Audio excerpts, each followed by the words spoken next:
नमस्कार साथियों, आज हम चर्चा करेंगे जावा का थर्ड लेक्चर। इससे पहले हमने 2 लेक्चर डिस्कस कर चुके हैं।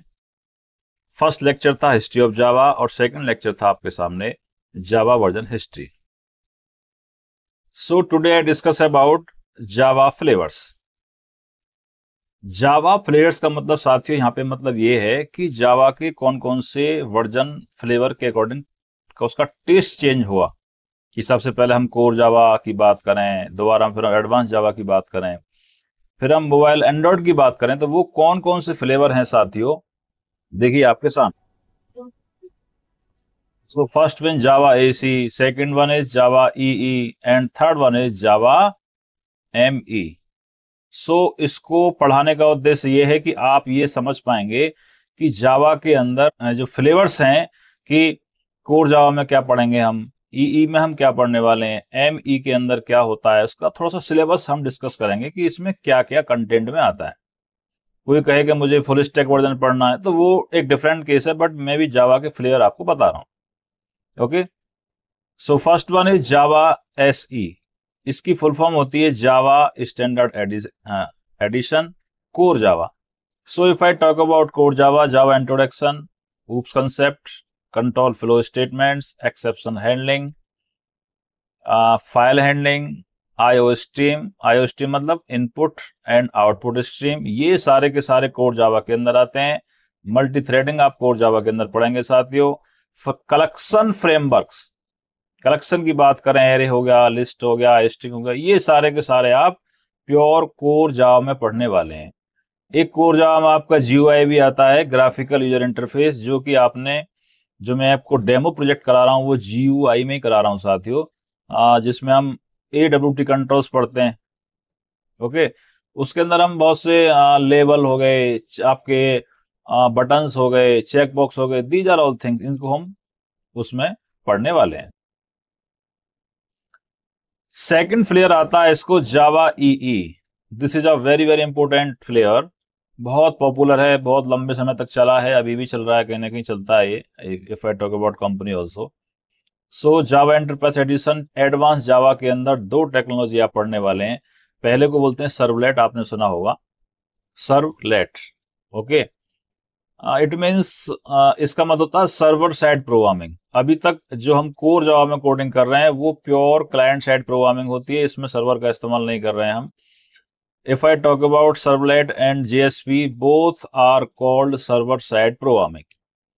So first one is server side programming. If I talk about in this servlet and JSP also, and Java Beans के नाम से होता है एंटरप्राइज जावा बीन्स। एक होता है JDBC। JDBC का मतलब होता है J for Java, D for data और BC for Java database connectivity. हमारे पास बहुत सारी क्लासेस होंगी, फिर सबसे पहले हम एक डेटाबेस बनाएंगे, ठीक है, डेटाबेस बनाएंगे, इधर हम क्लाइंट साइड से कोडिंग करेंगे। फिर ऐसी कौन सी क्लासेस हैं, ऐसे कौन से कनेक्शन क्रिएट हैं जो हम दोनों के बीच में आपस में बातचीत कराएंगे, यानी कि जावा की बातचीत कराएंगे डेटाबेस से, तो उस चीज को बोलते हैं JDBC, जावा डेटाबेस कनेक्टिविटी। नेक्स्ट है जावा नेटवर्किंग। सपोज आपने एक प्रोग्राम बनाया, हमने एक लैपटॉप पे प्रोग्राम बनाया और उसको हम एक्सेस कर सकें और भी सिस्टम्स पे, ठीक है, इस तरह की कोडिंग इसमें जावा ई में आती है। एडवांस फ्रेमवर्क की बात करें एपीआई, तो उसमें स्प्रिंग, हाइबरनेट, अभी शायद आपने फर्स्ट टाइम सुने होंगे। स्प्रिंग होता है, हाइबरनेट्स होते हैं, ये अलग अलग फ्रेम होते हैं, फ्रेमवर्क बोलते हैं इसको, Java framework, spring framework, hibernate framework, एक स्टट्स होता है, DWR भी होता है, जावा स्क्रिप्ट भी होता है, ये दीज आर XML भी होता है, ये कहीं ना कहीं इसमें इस्तेमाल होने वाले हैं J2E में। If I talk about web development also, HTML के साथ हम संबंध कैसे स्थापित करेंगे जावा का, ये हम वेब डेवलपमेंट में आपको सिखाएंगे। टेस्टिंग एंड सिक्योरिटी कैसे करेंगे उसकी। These are all things Java flavour to Java EE, Java enterprise edition. And last and third one is Java ME. इसकी फुल फॉर्म होती है जावा माइक्रो एडिशन। ओके, जितने भी एंड्रॉइड की एप्लीकेशंस होंगी, यानी कि if you want to create any app with respect to Android mobile, then you can generate Android app with the help of Java Micro Edition. So In this edition, we study over here Introduction to Java ME, Data Storage, Networking, Java ME Best Practices, Java ME Tools, Java ME and Mobiles, Developing Mobile Games, and last one is Creating Mobile Chat. हम अपना एक chat बनाएंगे, एक दूसरा chat बनेगा, उस पर हम चैट कर सकते हैं जैसे हम चैट करते हैं नॉर्मली इंटरनेट के माध्यम से, उससे वो भी चैटिंग हम यहाँ पे कर सकते हैं. So this is called Java flavours. इसको जावा, ये जावा का टेस्ट है. मैंने अभी डिस्कस किया था प्रीवियस लेक्चर में कि 30 वर्षों से जावा पे काम चल रहा है और वो जो वर्जन है वो वर्जन रुकने का काम कहीं नहीं कर रहा है. जावा वास्तव में आज की डेट में सब पे भारी है. कहने को पाइथन भी आ गया है, पाइथन के माध्यम से वो डेटा साइंस में इस्तेमाल होता है, मशीन लर्निंग में भी इस्तेमाल होता है, but Java is Java. Java I think इतना आसान नहीं है इसको डिफीट करना. और आपको पता है कि 2010 में ओरेकल ने इसको हायर किया था. सो जावा को पढ़ने के लिए आपको उसके बेसिक जो टर्मिनोलॉजी है, यानी कि या तो आप सी पढ़ लें, एक लैंग्वेज आप साथियों बेसिक लैंग्वेज की मैं बात करूं, if I talk about initial language, 2 languages C and C++, आप उसमें से एक लैंग्वेज को पढ़िए. ओके, अगर किसी एक लैंग्वेज को आपको लेकिन अच्छे से पढ़ना होगा. ऐसा नहीं है कि कहीं एक आपने डेटा टाइप पढ़ लिया, कहीं लूप पढ़ लिया और दैट्स ऑल. बेसिक कंसेप्ट सारा लेके चलना है. मेथड्स क्या होते हैं फाइल हैंडलिंग में, फाइल हैंडलिंग आपको पढ़नी है अच्छे से, मैक्रोज पढ़ने हैं, पॉइंटर्स को पढ़ना है. इतना बेसिक आपको पढ़ना पड़ेगा. अगर आप इतना basic, if I talk about structured programming language, structured programming language पर सी आता है. सी के बाद आप डायरेक्ट पाइथन पे या जावा पे स्विच कर सकते हैं. बट जो इसके बादशाह हैं, जो जावा के पढ़ाने के लिए अच्छे अच्छे टीचर पूरी दुनिया में हैं, वो सब यही रिकमेंड करते हैं कि पहले हमें एक बेसिक लैंग्वेज पढ़ लेनी चाहिए. उसके साथ साथ जब हम आगे स्विच करेंगे कि हमें सी के बाद सीधा हमें C+ पढ़ना है, या जावा भी डायरेक्ट आप पढ़ सकते हैं उसके बाद, लेकिन जावा पढ़ने से पहले आपको सी प्रोग्रामिंग जरूर पढ़नी चाहिए. ऐसा मेरा भी मानना है और ऐसा मैंने भी फील किया है जब MCA मैंने किया था, BCA किया था. तो साथियों ये समझ बाद में आती है, ये समझ उस समय नहीं होती जब जिस समय हम स्टूडेंट होते हैं. और जो स्टूडेंट के टाइम में समझ जाते हैं तो वो फिर अपना कंसेप्ट क्लियर करते हैं. सच्चाई क्या, मैं भी आपको अपनी बात शेयर कर देता हूं जो मैंने महसूस किया है.